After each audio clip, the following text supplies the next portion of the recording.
Hello दोस्तों, स्वागत है आपका कॉमिक्स टाइम्स में। और आज हम शुरू कर रहे हैं एक और बेहतरीन कॉमिक्स जिसका नाम है लालच बुरी बला। ये एक छोटी सी कहानी है दोस्तों, और ऐसे ही कहानियाँ हम आपके लिए लाते रहेंगे, अच्छी अच्छी कहानियाँ। और अभी तक आपने हमारे चैनल को सब्सक्राइब नहीं किया तो प्लीज़ सब्सक्राइब कर दें। चलिए शुरू करते हैं बिना समय गंवाए। एक बार की बात है, भीमा नाम का एक कुम्हार अपनी पत्नी रामरखी के साथ सुख के दिन व्यतीत कर रहा था। सुबह सुबह के नित्य कर्मों से फारिग होकर वह जंगल जाता और अच्छी सी जगह की मिट्टी खोद लाता। फिर वह घर पहुंचकर पति पत्नी मिलकर तरह तरह के सुंदर खिलौने बनाते। भीमा खिलौनों को अच्छे दाम पर शहर जाकर बेच आता और जो मिल जाता उसी में ही दोनों संतोष कर लेते। पर एक दिन जैसे ही भीमा ने मिट्टी खोदना शुरू किया कि अचानक ठन ठन, अरे यहाँ धातु टकराने की आवाज कैसी?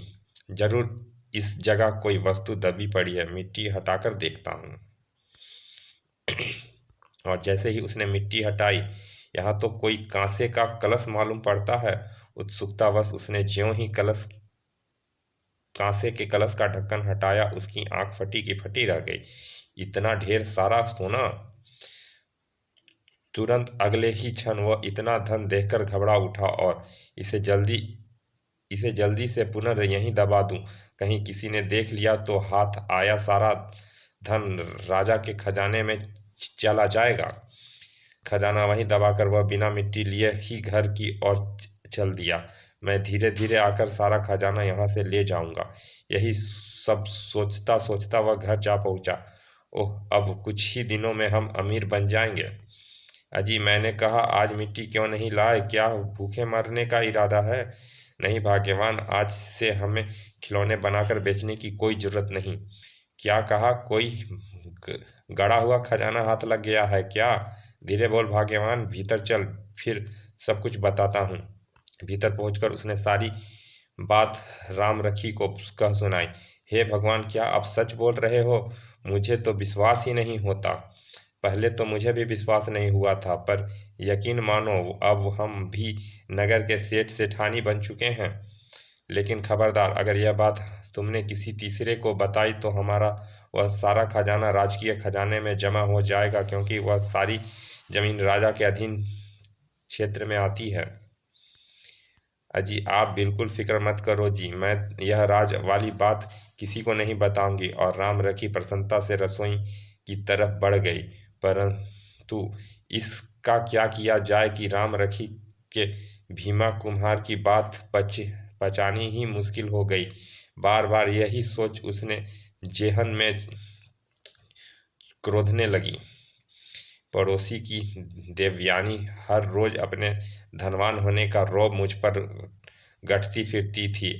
जरा सुबह होने दो, फिर जब मैं उसे सारा किस्सा सुनाऊंगी तो वह जल भुनकर कोयला बन जाएगी। अगली सुबह, आज तो बड़ी प्रसन्न नजर आ रही हो, आखिर मैं भी तो सुनूं कि बात क्या है। बात तो तुम्हें बतानी बतानी किंतु क्या करूं, मेरे पति ने मुझे वह बात बताने से मना किया है। अरे ऐसा भी क्या डरना तुम्हें, डरना मुझे? देखो, आज भी मेरे पति मेरी इस उंगली पर नाचते हैं। अगर यह बात है तो सुनो। कल जब मेरे पति मिट्टी लाने जंगल गए, वहां उन्हें जमीन में गड़ा सोने की मुद्राओं से भरा एक कलश मिला। उस धन को पाकर अब हमारे सारे संकट दूर हो जाएंगे। क्या? हाँ बहन, यकीन ना हो तो कुछ दिन इंतजार करो, फिर देखना हमारे ठाठ बाट। बात बचने में देवयानी का पेट तो रामरखी से भी छोटा था। तुमने सुना बहन, रामरखी के पति भीमा को धन का कलश मिला है। क्या सच? एक से दूसरे, दूसरे से तीसरे। तुमने भी कुछ सुना बहन?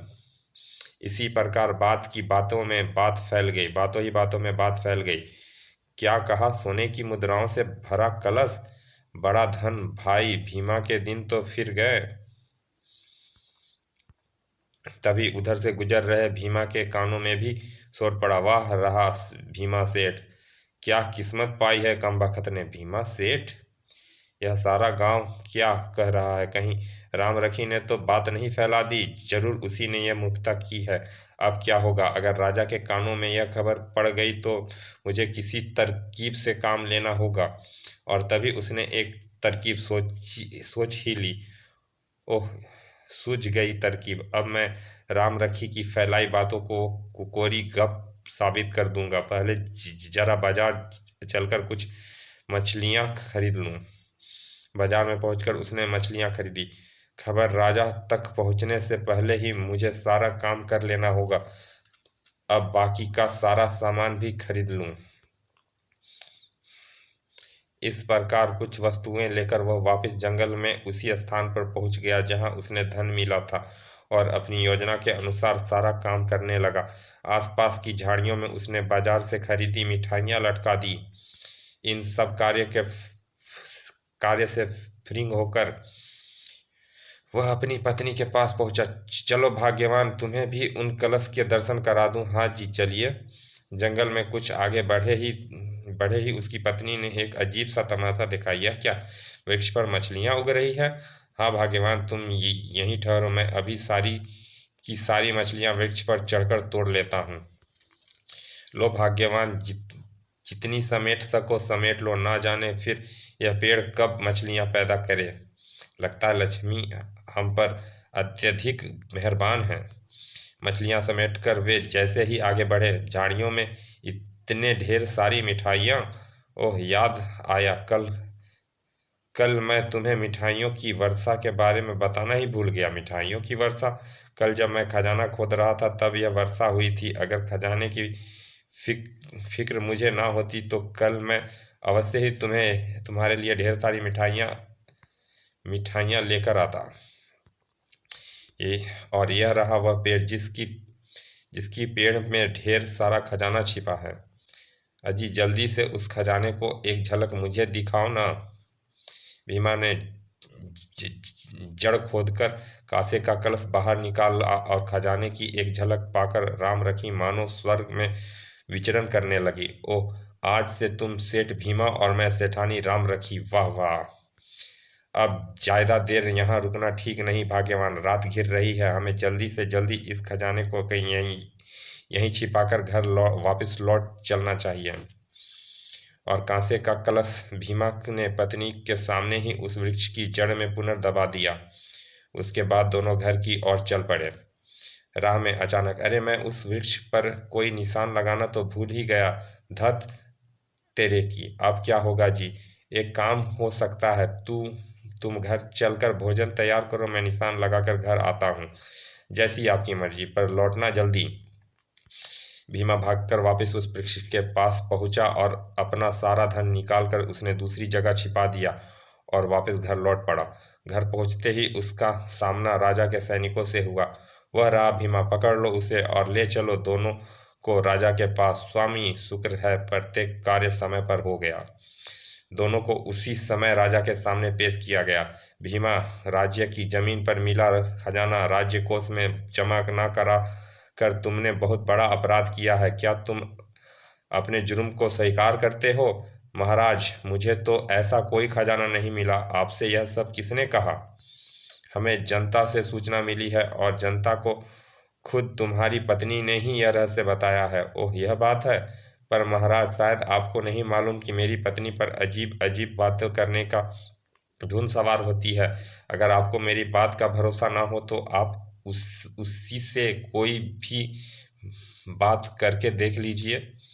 राजा ने रामरखी से पूछा, क्या तुम्हारे पति को सचमुच खजाना मिला है? जज, जी हाँ महाराज। और जब मैं उस धन को देखने गई तो राह में एक वृक्ष पर हमने मछलियां उगी देखी। क्या कहा? वृक्ष पर मछलियां? जी हाँ महाराज। और कल मिठाई की वर्षा हुई थी। बहुत सारी मिठाइयाँ जंगल में इधर उधर बिखरी पड़ी थी। उसके बाद एक वृक्ष की जड़ में मैंने खजाना देखा। हा हा हा हा! उसकी बातें सुनकर महाराज को भीमा की बात पर सत्य नजर आने लगा। यह तो वास्तव में बड़ी अजीब अजीब बातें कर रही है। इसका मतलब खजाना मिलने की बात झूठ है। और राजा के आदेश पर जब रामरखी के बताए वृक्ष की जड़ को खुदवा कर देखा गया, यहाँ तो कोई खजाना नहीं है। चलो वापस चलकर महाराज को बताते हैं। मैंने तो पहले ही कहा था। महल पहुंचकर महाराज, खबर वास्तव में झूठी थी। वहां हमें कोई खजाना नहीं मिला। हाय, हमारा सारा खजाना कोई चुरा कर ले गया। जबकि भीमा अपनी बुद्धिमत्ता पर मन ही मन मुस्कुरा रहा था। उन्हें निर्दोष पाकर महाराज ने उन्हें आज़ाद कर दिया। अगर मैंने सही समय पर सूझ से काम ना लिया होता तो सारा खजाना तो हाथों से जाता ही, ऊपर से दंड भी भुगतना पड़ता। अब तुरंत जाकर आवश्यकता अनुसार थोड़ा सा धन वहां से निकाल लाऊंगा। हाय खजाना। उधर दोनों के बाहर निकलते ही सेनापति के मस्तिष्क में एकाएक एक विचार क्रोध कर फलस्वरूप, मुझे कुछ गड़बड़ लग रही है, क्यों ना एक बार फिर जाकर उस स्थान का निरीक्षण करूं। और सेनापति अपने सैनिकों के साथ घोड़े पर सवार होकर पुनः उस स्थान की ओर चल पड़ा जहां सर्वप्रथम भीमा ने धन का कलश दबाया था। सैनिकों की खुदाई से पूर्व ही उस स्थान की मिट्टी में नमी थी। अवश्य ही इस जगह को पहले भी खोदा गया था, पर क्यों? उधर महल से निकलकर भीमा तुरंत उस वृक्ष के नीचे जा पहुंचा जहां उसने धन कलश दबाया रखा था। अब सारा जीवन सुख चैन से कट जाएगा। ठीक उसी पल सेनापति भी वहां आ पहुंचा। भीमा को वहां देखते ही, तुम वहां क्या कर रहे हो? ओह, धन के कलश में से स्वर्ण मुद्राएं निकाल रहे थे क्या? सेनापति की एकाएक वहां देखकर भीमा की सिट्टी बिट्टी गुम हो गई। वह मैं सेनापति जी, अब मेरी समझ में तुम्हारी सारी राम कहानी आ गई है। तुमने झूठ बोलकर न केवल महाराज को ही धोखा दिया, बल्कि राज्य की धरती में मिला गुप्त खजाना भी खुद ही हजम कर जाना चाहते हो। किंतु अब तुम सजा से नहीं बच सकते। दगाबाज मुजरिम चाहे सौ पर्दों में भी क्यों ना छिपा जाए, किंतु अंत में उसे बेनकाब होना ही पड़ता है। सैनिकों, इस धूर्त व्यक्ति को तुरंत ही हथकड़ियां लगाकर महाराज के पास ले चलो। बहू, काश मैंने इतना अधिक लालच ना किया होता। फिर जब भीमा को राजा के सामने उपस्थित किया गया तो उसे कड़ी सजा दी गई, किंतु अब भीमा की समझ में यह बात अच्छी तरह से आ गई थी कि कभी कभी अधिक लालची भी बहुत महंगी पड़ती है। समाप्त। चलिए दोस्तों, ये कॉमिक्स यहाँ समाप्त होती है। छोटी सी कहानी है, और अभी तक आपने हमारे चैनल को सब्सक्राइब नहीं किया तो प्लीज़ सब्सक्राइब कर दें। चलिए मिलते हैं फिर ऐसे ही किसी छोटी सी कहानी के छोटे से भाग में। तब तक के लिए धन्यवाद। विदा।